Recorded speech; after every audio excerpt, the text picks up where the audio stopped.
آج کے دور میں بھلا سلطنت عثمانیہ کو کون نہیں جانتا ہے۔ یہ وہی سلطنت تھی کہ جس کی بنیاد 1299 میں ارطغرل غازی کے بیٹے یعنی عثمان غازی نے رکھی تھی۔ اسی سلطنت کو ہی مسلم اتہاس کی سب سے طاقتور اور سب سے لمبے وقت تک قائم رہنے والی سلطنت بھی مانا جاتا ہے۔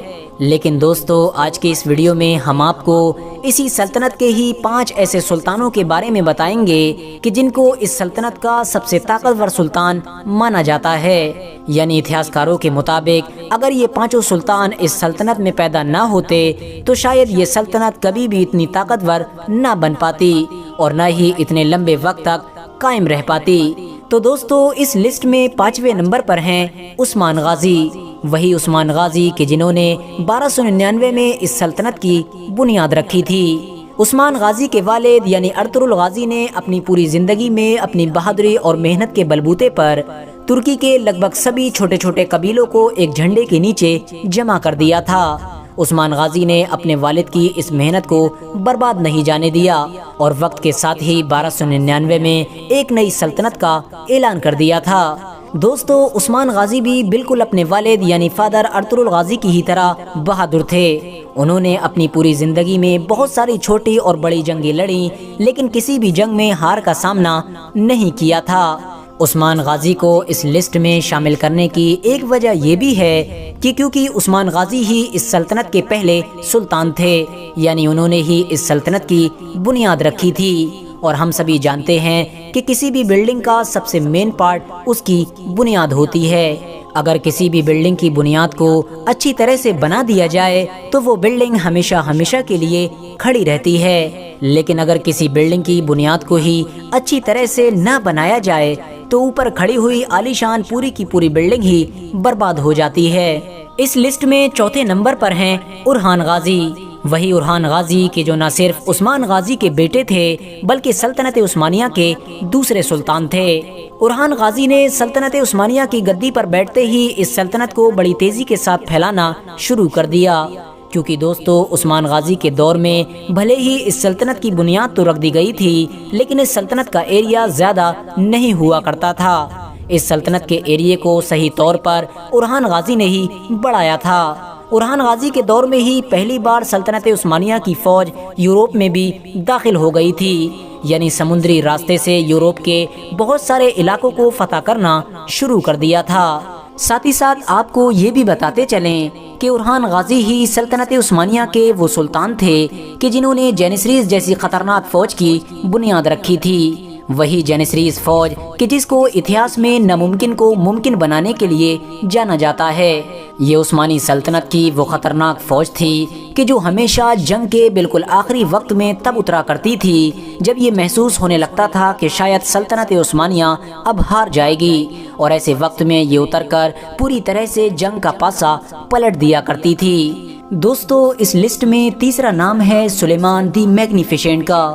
وہی سلیمان دی میگنیفیسنٹ کہ جن کو اتہاسک کتابوں میں سلطنت عثمانیہ کا سب سے کامیاب سلطان بتایا گیا ہے، کیونکہ دوستو انہی کے دور میں ہی سلطنت عثمانیہ پہلی بار دنیا میں سپر پاور بن کر سامنے آئی تھی، یعنی زمین کے ساتھ ساتھ سلطنت عثمانیہ کا سمندر پر بھی راج ہونے لگا تھا۔ یورپ کی زیادہ تر سلطنتیں ان کے دور میں سلطنت عثمانیہ کو ٹیکس دیا کرتی تھیں۔ انہوں نے سلطنت عثمانیہ پر لگ بھگ 46 سال حکومت کی تھی، اور یہ پورا کا پورا دور زیادہ تر گھوڑے کی پیٹھ پر ہی بیٹھ کر گزارا تھا۔ یہی وجہ تھی کہ ان کے دور میں سلطنت عثمانیہ کی سرحدیں یورپ کے بہت اندر تک داخل ہو گئی تھیں، اور بدقسمتی سے ان کے بعد سلطنت عثمانیہ کو ان جیسا کوئی بھی سلطان نصیب نہیں ہو پایا تھا۔ یہی وجہ تھی کہ ان کے چلے جانے کے بعد سلطنت عثمانیہ کا یہ سفر یورپ میں زیادہ آگے نہ بڑھ سکا۔ دوستو، اس لسٹ میں دوسرا نام آتا ہے سلطان سلیم اول کا۔ وہی سلطان سلیم فرسٹ کہ جو سلیمان دی میگنیفیسنٹ کے والد یعنی فادر ہوا کرتے تھے، کیونکہ دوستو جیسا کہ میں نے آپ کو ابھی پہلے بھی بتایا ہے کہ سلیمان دی میگنیفیسنٹ کے دور میں ہی سلطنت عثمانیہ پوری دنیا کے سامنے سپر پاور بن کر سامنے آئی تھی۔ تو ساتھ ہی ساتھ میں آپ کو یہ بھی بتاتا چلوں کہ سلیمان دی میگنیفیسنٹ کے دور میں سلطنت عثمانیہ جو سپر پاور بن پائی تھی وہ صرف اور صرف ان کے فادر یعنی سلطان سلیم اول کی ہی دین تھی، کیونکہ انہوں نے اپنی محنت اور بہادری کے دم پر وہ کر دکھایا تھا کہ جو ان سے پہلے سلطنت عثمانیہ کا کوئی بھی سلطان نہیں کر پایا تھا۔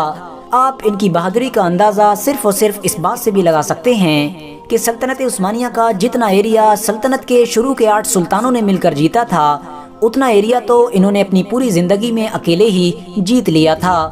یعنی انہوں نے اپنے دور میں سلطنت عثمانیہ کو دوگنا کر دیا تھا۔ یعنی ان کو جتنی سلطنت ملی تھی، انہوں نے مرنے سے پہلے اس کو ڈبل کر دیا تھا۔ آپ کی نالج کے لیے بتاتے چلیں کہ ان کے دور میں ہی مصر کے ساتھ ساتھ مکہ، مدینہ اور بیت المقدس جیسے پاک شہر بھی سلطنت عثمانیہ میں شامل ہو گئے تھے، اور یہی وجہ تھی کہ ان کے دور میں اب عثمانیوں کی یہ سلطنت ایک خلافت میں بدل گئی تھی۔ یعنی ان کے دور سے ہی پوری دنیا کے مسلمانوں نے سلطنت عثمانیہ کی گدی پر بیٹھنے والے انسان کو اپنا خلیفہ ماننا شروع کر دیا تھا۔ اس سے پہلے عثمانی حکمرانوں کو ایک سلطان کے علاوہ کچھ بھی نہیں مانا جاتا تھا، لیکن اب یہ سلطان کے ساتھ ساتھ خلیفہ بھی بن چکے تھے۔ دوستو، اب اگر بات کریں اس لسٹ کی پہلی پوزیشن پر موجود سلطان کی، تو وہ کوئی اور نہیں بلکہ سلطان محمد فاتح تھے۔ وہی سلطان محمد فاتح کہ جنہوں نے قسطنطنیہ جیسے شہر کو فتح کر کے یہ دکھا دیا تھا کہ عثمانی وہ کر سکتے ہیں جو پوری دنیا نہیں کر سکی ہے۔ کیونکہ دوستو، قسطنطنیہ کوئی عام شہر نہیں بلکہ ایک ایسا شہر تھا کہ جس کو پچھلے 1000 سالوں سے کسی نے بھی فتح نہیں کیا تھا، بلکہ اس کے بارے میں تو پوری دنیا میں یہ مشہور ہو گیا تھا کہ اس شہر کو فتح کرنا ناممکن کام ہے۔ لیکن آپ کو جان کر شاید حیرانی ہوگی کہ سلطان محمد فاتح نے اس شہر کو صرف اور صرف 21 سال کی عمر میں ہی فتح کر لیا تھا۔ اس کے علاوہ بھی سلطان محمد فاتح کے ایسے بہت سارے کارنامے ہیں کہ جن کو اس چھوٹی سی ویڈیو میں بتانا ممکن نہیں ہے۔ فی الحال دوستو، آج کی اس ویڈیو میں ہم نے آپ کو جس سلطان کے بارے میں بتایا ہے، ان میں سے زیادہ تر سلطانوں کی پوری ہسٹری پر ہمارے چینل پر پہلے سے ہی ایک ویڈیو اپلوڈ ہے۔ اگر آپ لوگ ان میں سے کسی کی بھی پوری ہسٹری جاننا چاہتے ہیں تو ڈسکرپشن میں دیے گئے لنک کے ذریعے سے جان سکتے ہیں۔ آج کی یہ ویڈیو پسند آنے پر نہ صرف ویڈیو کو لائک کریں بلکہ اپنے فرینڈز کے ساتھ بھی ضرور شیئر کریں، اور اسی طرح کی نالجیبل اور ہسٹوریکل ویڈیوز ہمیشہ دیکھنے کے لیے ہمارے اس چینل کو سبسکرائب کر کے ساتھ ہی میں بیل آئیکن کو بھی پریس کر دیں۔